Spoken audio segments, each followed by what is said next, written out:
Hello and welcome. So this is another one of my 60 inspirational conversations, which are just lately these conversations have been really blowing my mind that we're reaching new depths, seeing new things, saying saying new things, sharing new things. So yeah, I am really thrilled today to have the lovely Sue, who I have always known as Sue Pankovic, if I can even say that correctly, who had to change her name because of a Facebook glitch, I think. But anyway, maybe we'll hear about that, maybe we won't. Sue, do you want to tell us a little bit about who you are? And let's dive into this amazing inspirational conversation. Well, it's funny, Debs, I was reflecting on the fact we did have another conversation earlier, and not today. I came off that call and I thought, well, I have no idea who I was being on that call, but it felt I was being a familiar persona on that call. And it no longer, afterwards, I think that, but I doesn't fit. It just doesn't fit. And alongside a kind of a new, stronger feeling about other things. And I just thought, I'm just going to say, look, can we have a different conversation? And actually, when I think about it, I feel like I know you really well, but we've hardly spent any time together. We haven't, I mean, I've watched you in your conversations, but it felt like then that conversation kind of paved the way. So, because I enjoyed it and it was lovely, but it felt like there was some meat that we didn't get to. There was something else that was potential that we didn't touch on. I didn't touch on. So hey, we're here again. And who am I? Ooh. $1 million question.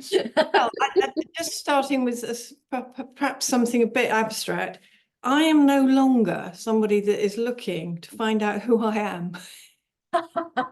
I love it. Interestingly, I think there seems to be a common feature amongst people I have met who have been drawn into this, this curiosity to find out more about what creates reality, what creates our human experience. And I would say that part of my curiosity was based on, I want to be better. I want to be different.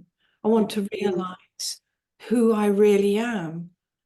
And that's effortful. And actually it feels now like a hiding to nothing, because I'm who I am now in this moment, but it doesn't mean to say that's fixed in any sense. And when I went to the tea room in the village this morning, it's not that I'm inauthentic, it's just that there isn't a fixed me. There's no one to look for. So I am in this moment the best person I'm going to be in this moment. And I'm not distracted by thinking, oh, how am I coming across? I could be better, I could be different. And the relief of that, without looking for that feels like the outcome that comes. And then you see how that is, it brings more ease. But I wasn't looking for that solution. I was looking for a different thing. And now I'm not, and it's there anyway. And I find that's been a really powerful experience. Mm. And sorry. Oh, go on. I definitely see what we get from this exploration is something very, very different to what we set out to get. And in some ways, it's quite I'm going to say difficult sell, and I don't quite mean that exactly, but like if you're talking to someone else, it's a difficult sell, because trying to sell them on what you actually get, it's like, no, that's not what I want. So I'm not going to bother to do what you're doing and go where you're going. And it's kind of like, oh my gosh, but if you actually get this will blow out of the water anything you think you want. But it's almost like you sort of have to talk to what the person maybe wants, if you like, to sort of see, because like you say, we're looking for maybe who we are, we're looking for peace, we're looking to be better. And I would say I have got all of those things, but not in the way that not how I thought that would be. And it was like, and it's almost like a seeing of, oh, this is absolutely blooming out the water perfect. I didn't need to be better, rather than being better, if you like. It's a strange one, isn't it, to put words on, and then it's like, oh yeah, but what you are going to get, if you just get curious and look in this direction, what you are going to get is going to blow your mind, and it's probably not going to be anything like what you thought it was going to be. Yeah, and I suppose when I was trying to distill, well, we can call it curiosity, because I think I have been curious from the first moment and have remained curious about all of it, whatever it is. And I was thinking, but what is it that pulls people? What is it that attracts people? And I had a little group. I've started a project. I'm writing, so another update.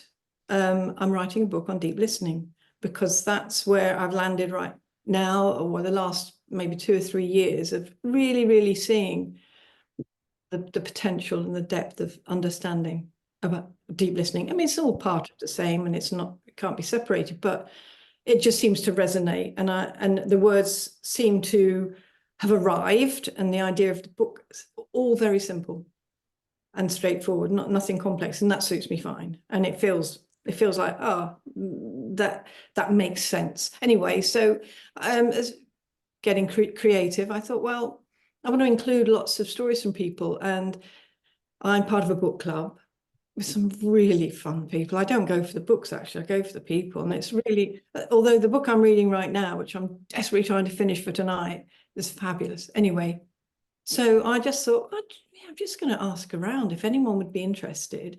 And of course, these people, they've never heard of the 3 principles or innate well-being, or I'm not saying they're not spiritually aware or awake or anything. It's just that this is a new way of discussing, or a new understanding. Anyway, so the first night, so 4 offered, and we just had such a lovely evening. And I was reminded that it can't be what I've said as that wouldn't be enough, because they're all four very different people, and I haven't really said very much.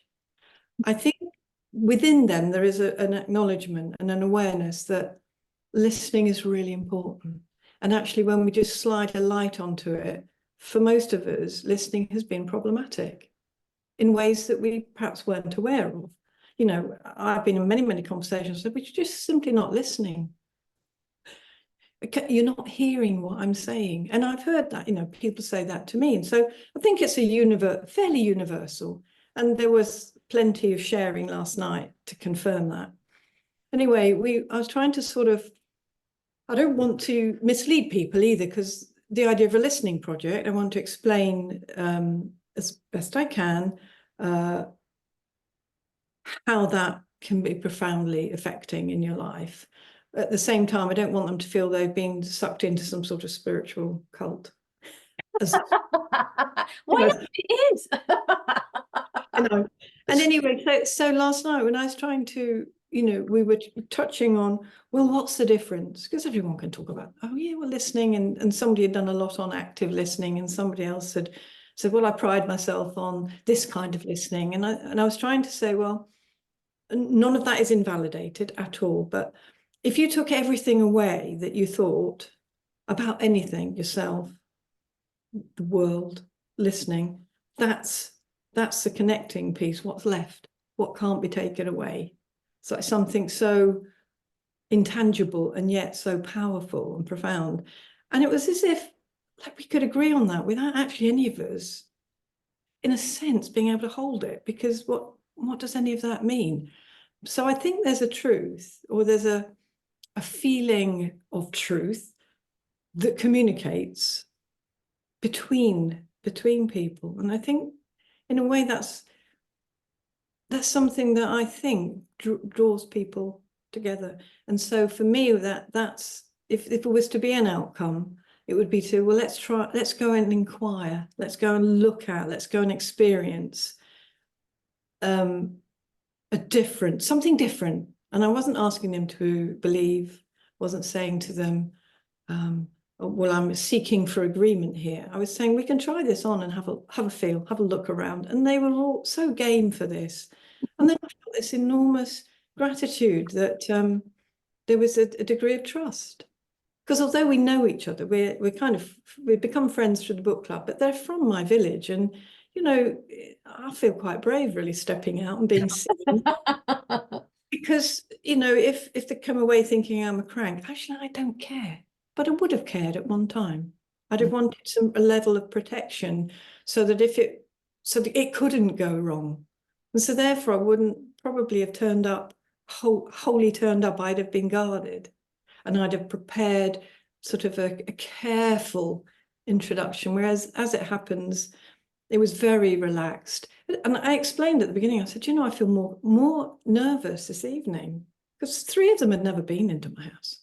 So, and I was the host, which means there's things that attach to that. And so I'm more nervous than if you were strangers.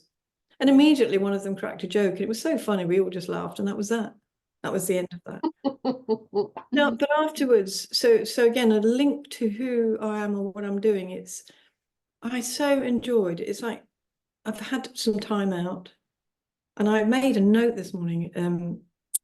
Maybe I didn't. I didn't write it down, but it's like I had time out, not intentionally. Here we go again. Like the outcome is never necessarily what you're looking for, just because it felt wonderful to really grow into my own life. You know how we talk about, you know, walking your talk, and you know, if you're looking for somebody to help, you look for somebody who's kind of helped themselves first. Look for someone who's living the life that maybe you like the look of or feel of. And it feels like, looking back, I needed to take that time out and step back, because now I can see in my efforts to, let's say, help people, or because I think of myself in a more of a mentoring role. I'm not a coach. I think there was a level of earnest attempt there that I hadn't seen before, and now I can see that. And when I was with these lovely people, all I could see was like this bright, you know, this bright vitality, and also the compassion, because once you start a conversation such as we had, people start to open up, and you see that there's the degree of suffering, but it's not a degree of suffering to be fixed. I think it's a degree of suffering that, in the context of deep listening, or in the situation of where there is someone who is deeply listening, allows that person their own healing in their own way, their own space to have insight for themselves. And so when all because somebody described it as white noise, she said, oh, there's always white noise. And so then we could look at, well, what would that be made of, you know? And then one of the women said, oh, just need to write that down, because it dropped, like a penny had dropped. And there's no, you know, it's not like they've got to go away. I said, please don't go away and think about this. Well, I remember being told that. And did you obey?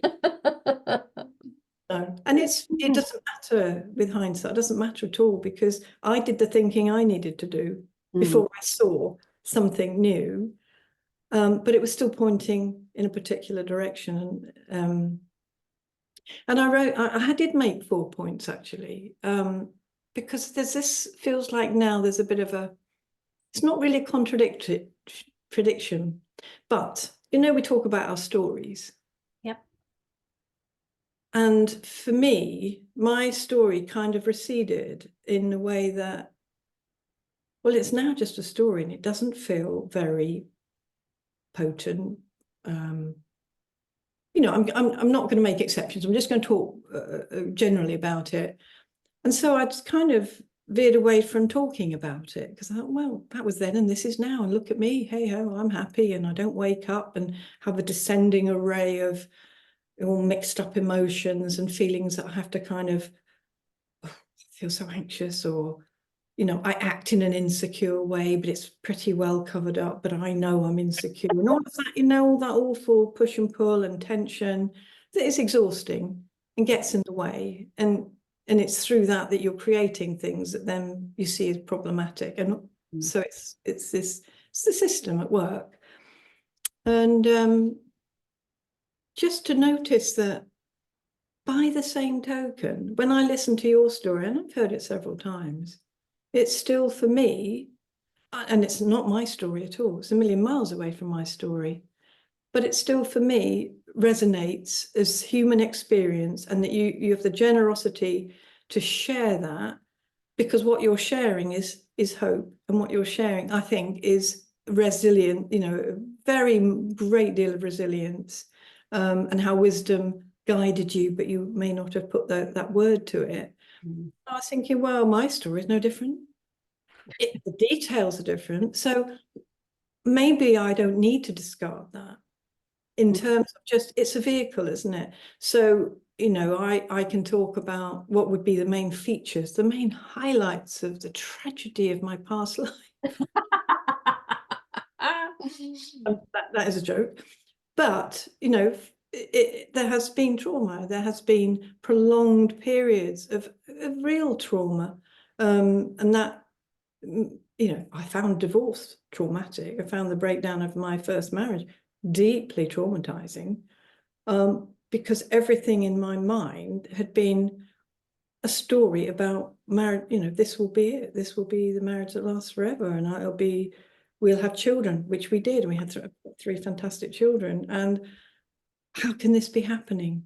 And yet, at another level, the little voice was saying, but you're both so unhappy. You both have worked so hard at this.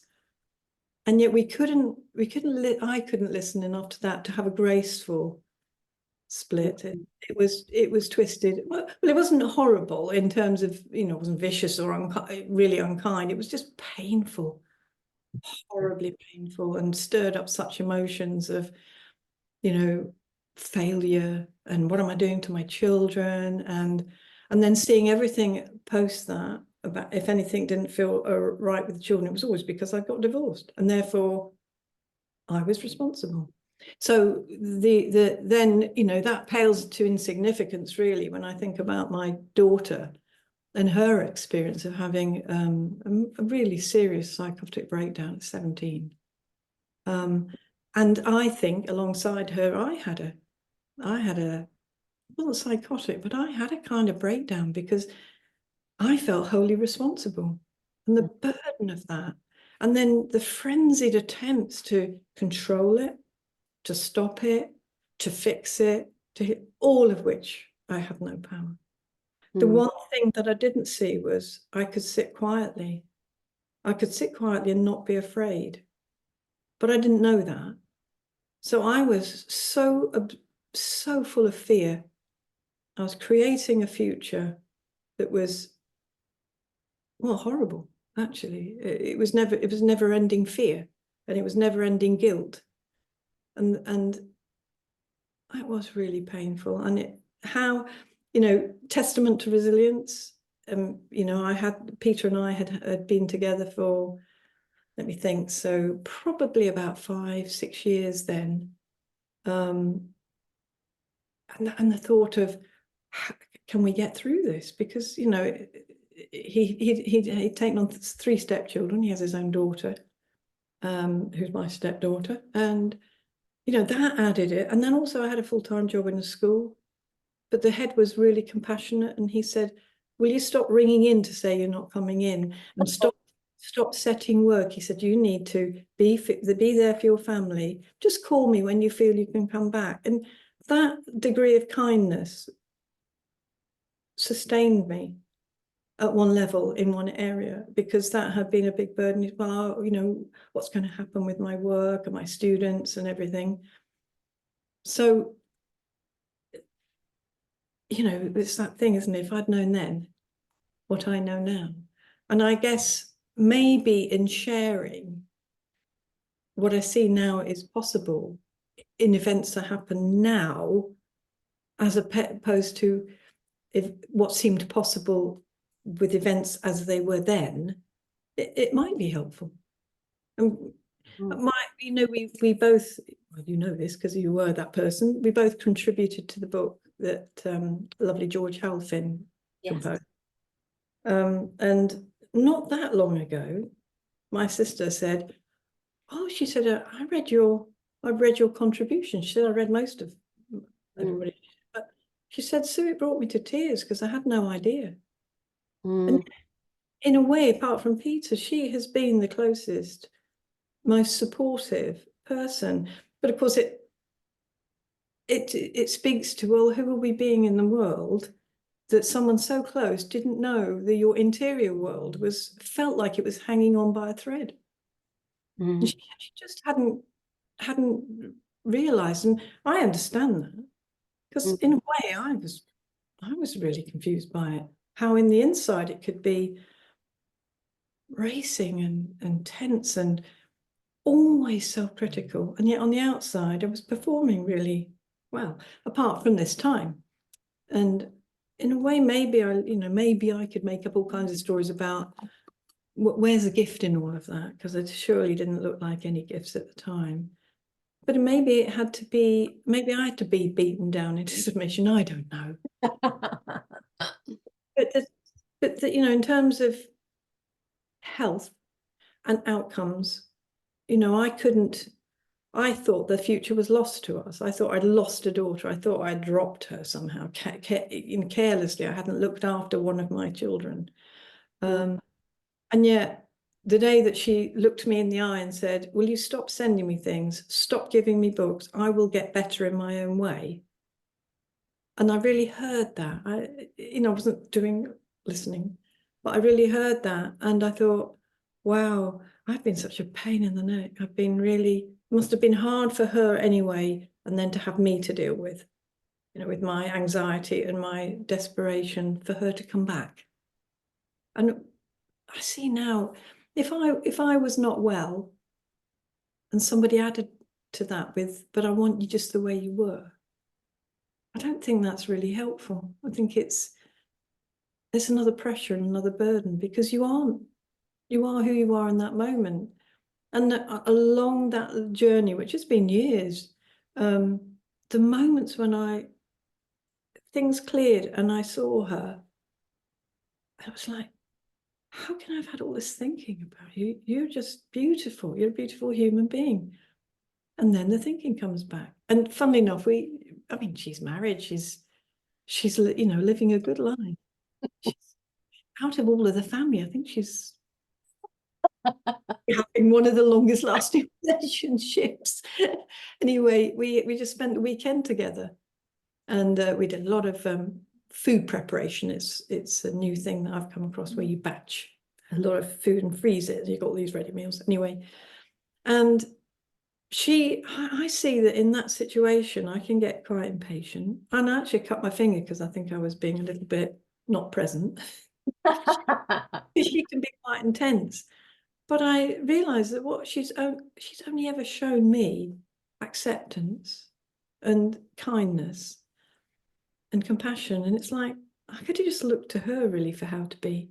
But there was me still feeling, oh, I wish you wouldn't keep telling me the same thing. I wish you could be a little more relaxed. So she is an angel in my life that reflects back to me what I need to see. And she doesn't take me personally. She just thinks, oh, mums are like that. I hope that's what she thinks, because I'm doing my best. I think she's always seen that. So I haven't always felt she's doing her best, in the sense of, well, maybe you could do this or that. Anyway, it's not carrying all of that and everything else in my head all the time. It's like revolving chapters of, oh, and there's this to think about, and that to worry about, and that to fix, and this to be concerned about. It's like, now, as I say, I can wake up in the morning. The only thing I might worry about is I have to look in my diary to know, A, what day it is, and B, what's happening. And I don't see that as a big problem. And to have seen that since I came across the principles early 20, I don't know what it was, 2022, 2002 or 3, doesn't really matter. It's been the most absorbing, I'd say exciting, fulfilling, just endlessly fascinating journey. through all of it. And the times when I have tried to pull out the petals of this bud have never worked out well. And then you see, well, it's got its life. It's, you know, I am a unique in my expression, and I can just leave that. That's enough. But there have been many times, I think, in the past where I have wanted to hurry it a bit, and I've wanted to use analysis to figure out, hang on a minute, what kind of thought is that? Is that a thought from wisdom? And just weighing them all the time. So I think perhaps just reinforcing really that it has been that exploration that has made all the difference in so many fields. And using my daughter as an example, or my relationship with her, it's not even her, actually. It was everything I thought about that experience that created, well, I created my experience of what was going on. There was something going on. She was very ill. And now I just believe, well, in our wider family, extended family, there's been a recent somebody else that's been, you know, youngster that's been very, very poorly, but the night and day difference, knowing I can just be. So I was able to take all of me, the me that has a different understanding of these things. There was no fear. There was no anxiety. There was no projecting into the future. Oh my goodness, what's it going to be like? And I think, you know, the fact she can put up with an old woman, you know, an old woman in her life, taking her out for coffee and doing stuff. I think it was just being present. And now I don't know, life's going on very nicely, which is not a usual outcome for people who get into the psychiatric world. So there's something to be, I'm not saying it's down to me, I think as a family, because we've all embraced this understanding, and we've all, it's enriched our lives, it's enriched our relationships, and it feels like we're, in a way, we've got the same true north. We're aware of that, so how we show up is different, but I'm just so grateful for that. And to see one young person come out of that, the depths of whatever was being experienced, to, you know, back in the world.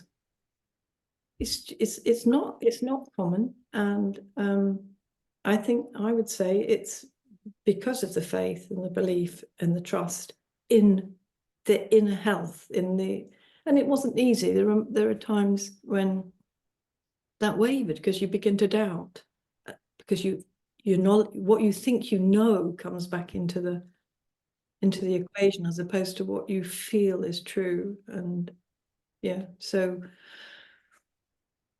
what else can we talk about? We've called off the search. Never needed one. Our stories are valuable insofar as they're a sharing. I think there's a generosity which I referred to in your story, and an openness to that, because I think I'm not ashamed of who I was then. I'm not regretful, actually. It couldn't have been different, because I only had what I understood at the time. And, you know, there's, and it's also the thing, this is important, there's no full stop in any of this. You know, may feel like a chapter, it may feel like a sentence, may feel like, oh, and you know, you might get a set of books, and well, that might be number 3, but like there's something arising all the time. But when I used to think about that, when I used to feel at peace, and I used to feel, oh, this is lovely, in the back of my mind would be that little voice, but oh yeah, but it's because you're not being tested right now. How will you be if X happens? And now I think, why would I want to think about something I could create in my mind to take away from this moment, and it's gone in a flash? Because there is nothing there. It doesn't exist without me. Wow, that's powerful, isn't it? Exist without me, but it doesn't. You are a part of the creation of it, and without you, that creation would not exist. Yeah.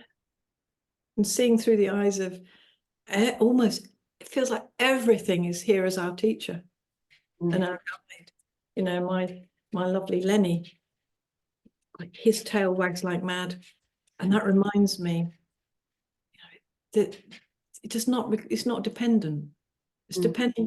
Well, he wags it when he sees me, of course. Of course. As leader of the pack, but he's not having to get over yesterday, and he's not having to fear tomorrow. He's like, oh, feel happy, tail wags, feel neutral, tail still, feeling a bit down, tail under. It's not a bad model, is it? No, it's quite good. I like it. Simplifies it. I'm okay. I'm really happy. I'm okay. I'm not okay. What's to be made of all of that? Well, pretty much nothing, I guess. Yeah.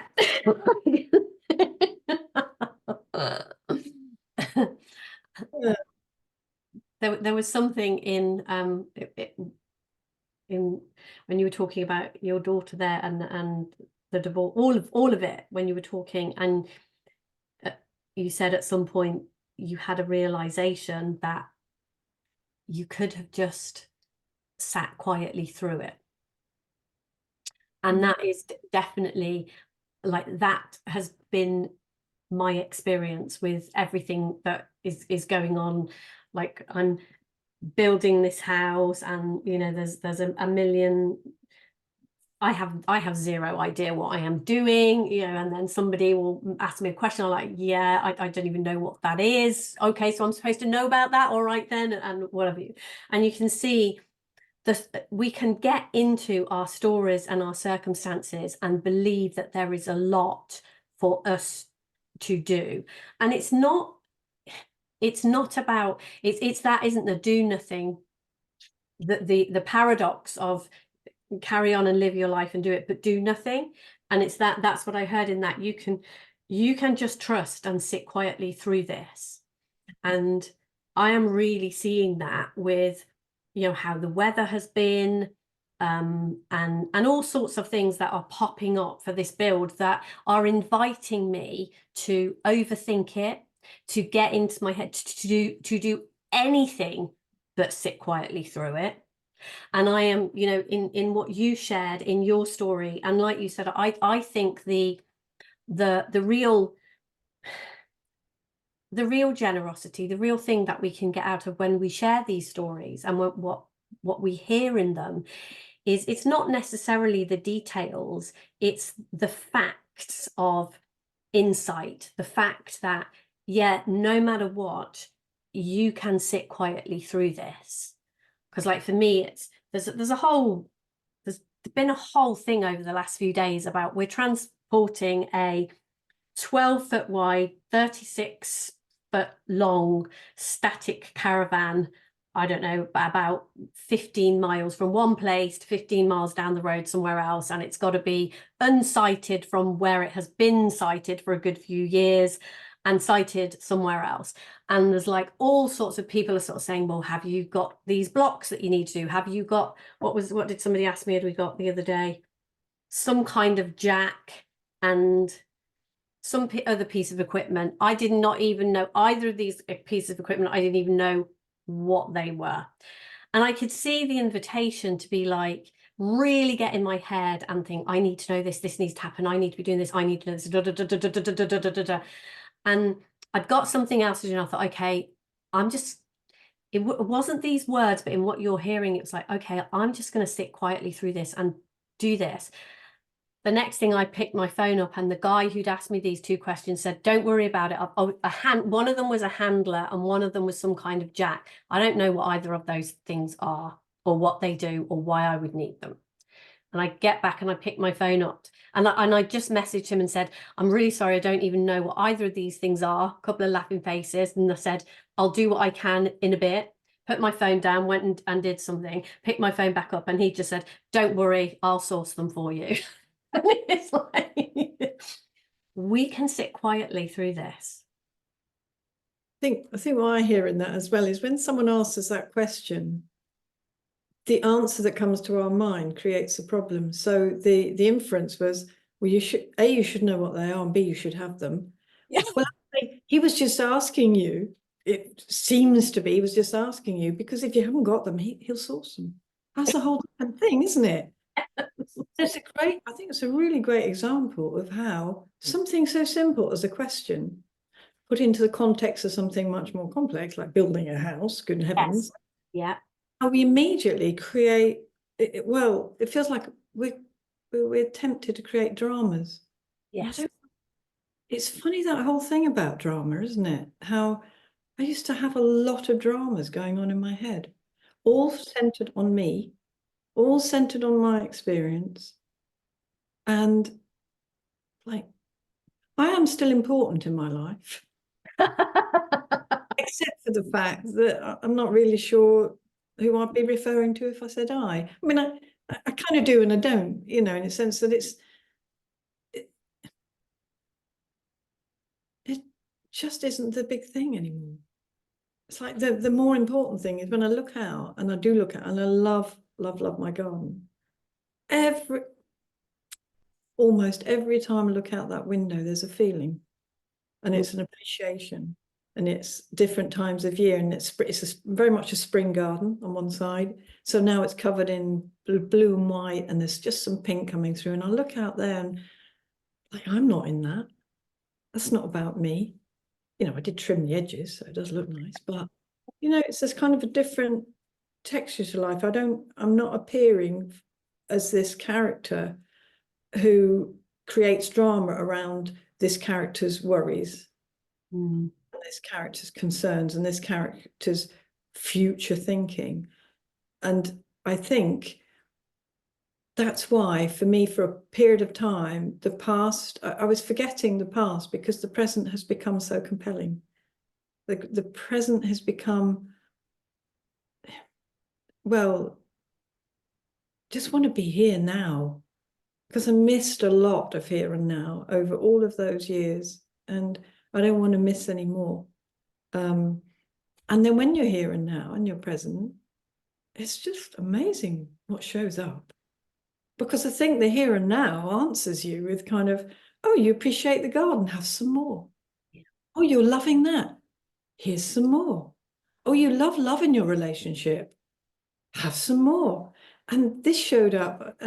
These are so trivial in a way, but I think they wouldn't have been trivial at one time. Peter and I were talking about maybe getting some seats. We had a patio a couple of years ago, 3-4 years ago, actually. And we had a couple of old things that we could bring out, drag out and sit in the sun. And so I said, well, before we go out and look, should we just go and look at it together?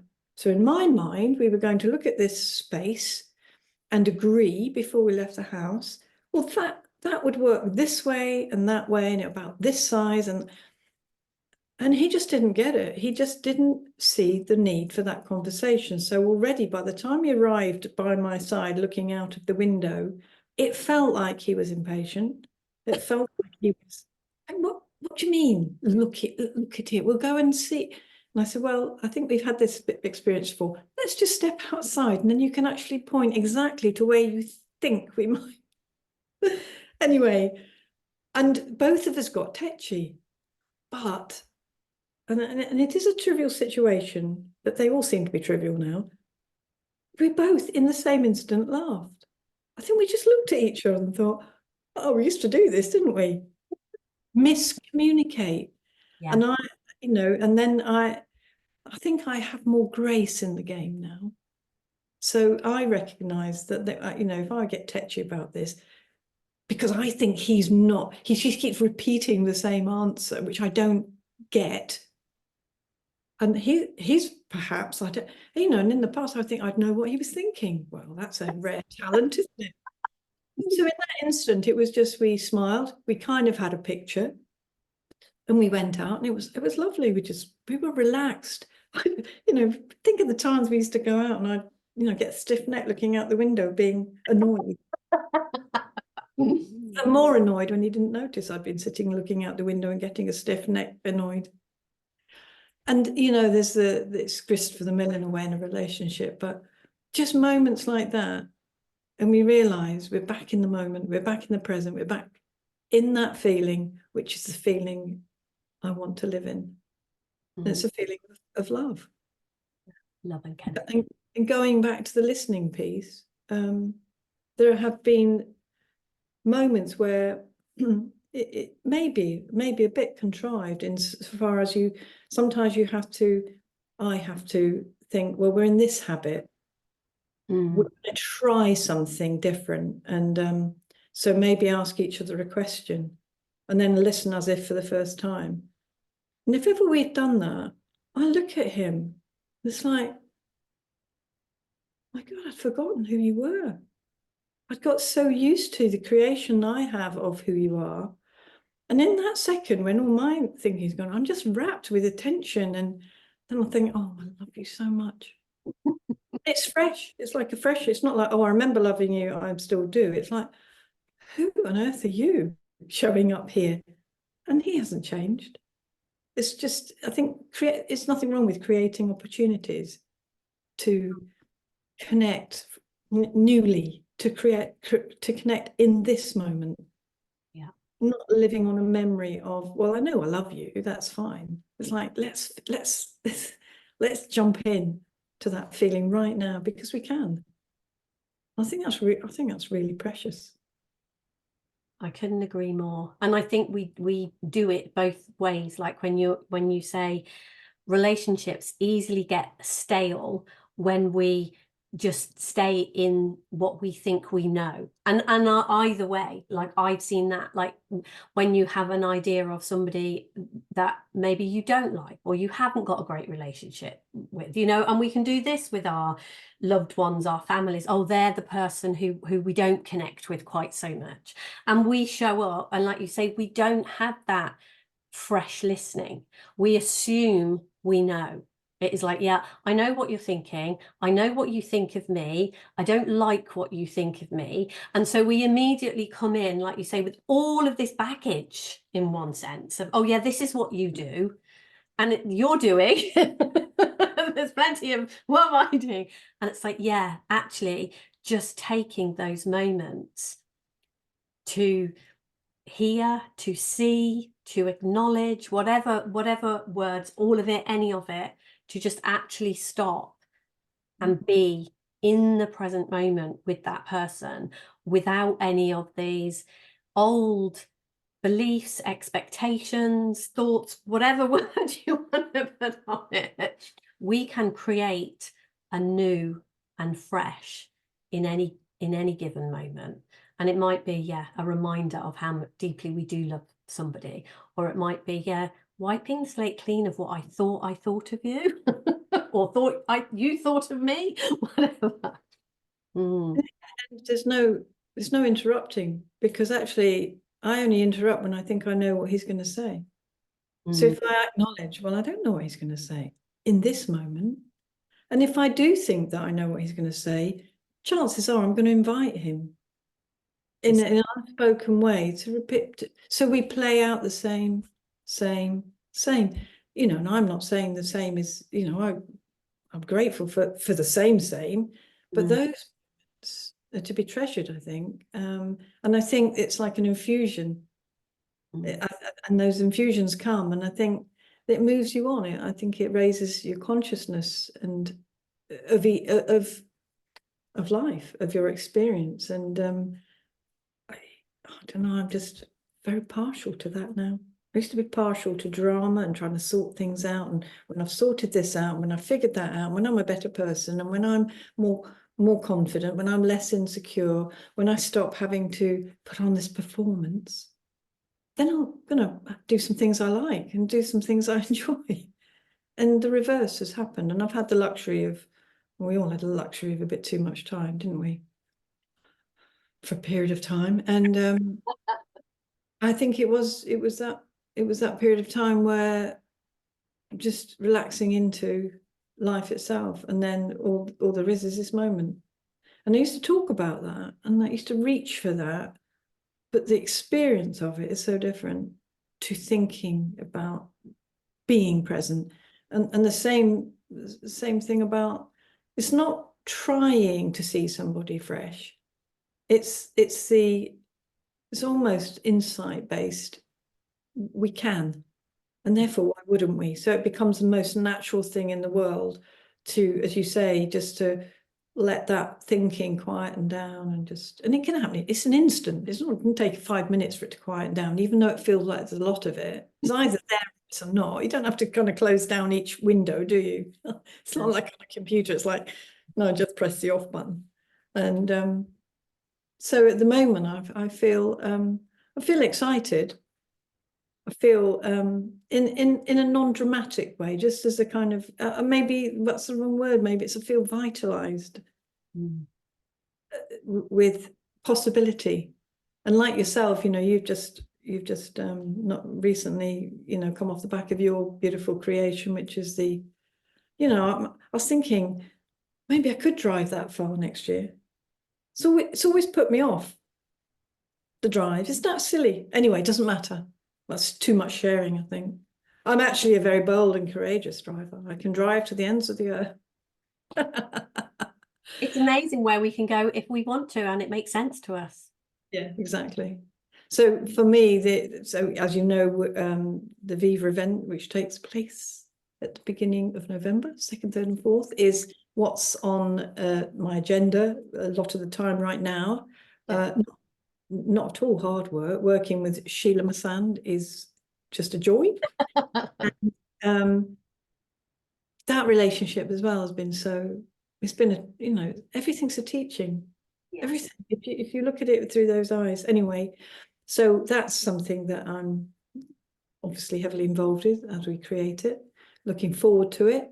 And that in a way I was just to look at that experience alone, just that very first year, of having such a certainty it was all going to be fine. Now, I had nothing to base it on. We could have been really in debt that first year. I mean, I suspect that it was similar for you, because you make a commitment to, you've got to hire premises, and they've got to be big premises, and you've got to sort out, you're selling tickets to people. You don't know how it's going to be, but I did know.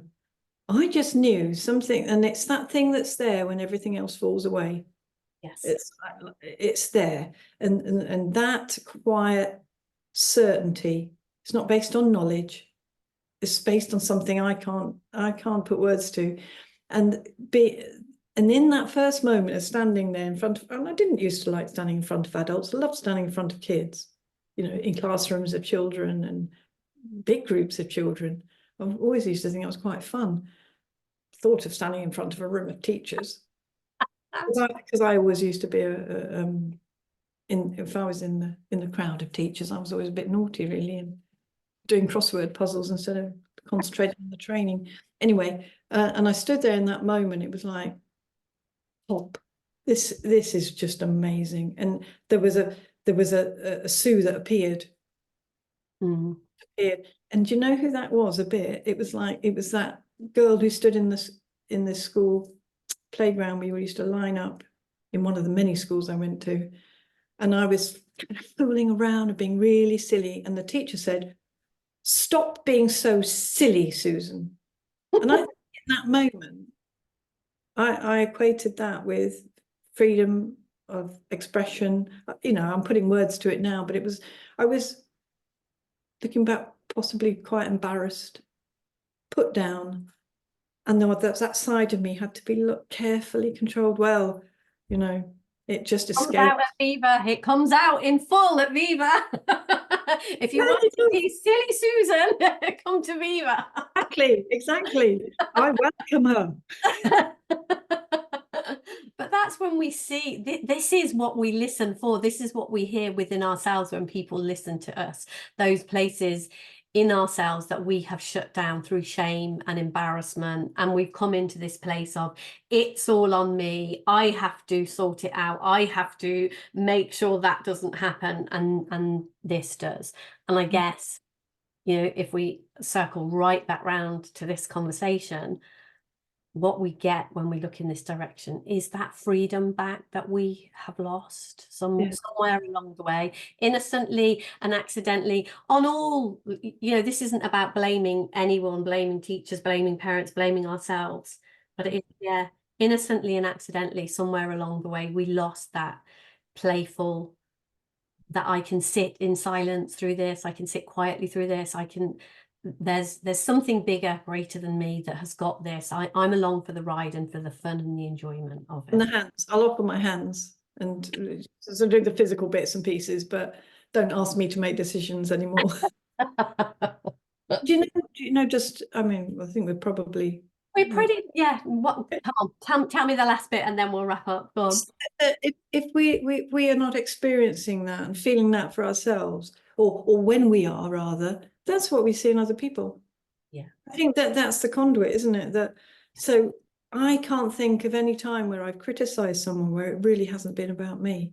In the moment, obviously I wouldn't be criticizing them. If I could see that, I would be quiet and I'd be reflecting. Yeah. But that has become an easier, quicker, I just know it's like, oh, I see, it's a little bit judgy, isn't it? That's a little bit critical. And it's straight back. And it's not an arduous process. I don't then have to sort of wear a hair shirt for a week. It's just, gosh, that's going to help me see something more about who I'm being and how I'm being in the world. And you want to thank people, don't you, for showing up and not being quite right for you. You weren't quite right for me. That was really, really helpful. Yeah, you were really annoying, but that was so helpful. Quite hilarious. We are quite hilarious beings, really. And some of the dramas turn into comedies, don't they? I think they all have the potential to be a comedy. Oh, so I have loved our conversation today. Thank you. Thank you. That has been... Thank you for inviting me. Oh, you're most welcome. I'll put the information about Viva underneath this, and yeah. Can I add one thing as well? That I'm looking forward to a conversation with you where I'm hoping you'll share your a story, a reflection on, let's say, before and after, understanding the role that listening can play. It's not a role, is it? But the profound outcomes of listening deeply to somebody. So that's number one. And I was going to say that if anyone who's watching this would be interested in sharing, because I don't know, I know the people I know, and I'm just going off to a retreat in Ireland on Thursday. Oh yeah, wow. Oh, with the lovely Angelina. Yes, Angelina has been one of my conversations. If you haven't watched that one, watch it, you'll love it. And I'm looking forward to it because she is an angel. And so, and I will be asking everybody there if anyone wants to share a story, I'd love to collect that. And the same for anyone listening. And the best way really to contact me would be info@the Viva event, because as we've discovered, one or two of my emails are just going right. 20 years defunct. So great. And that would be, and it can be offered anonymously or otherwise. And I don't know. I'm not going to write a 1,000-page book. In fact, if I don't get going on it, and today's a good day to get going further with it, it's not going to happen anyway. So more stories, the better. Oh, absolutely. I would be honoured to be a part of that. So let's arrange that after this. So look out for that, everyone. All right. Thank you so much, Sue. Thank you for a beautiful conversation. Thank you.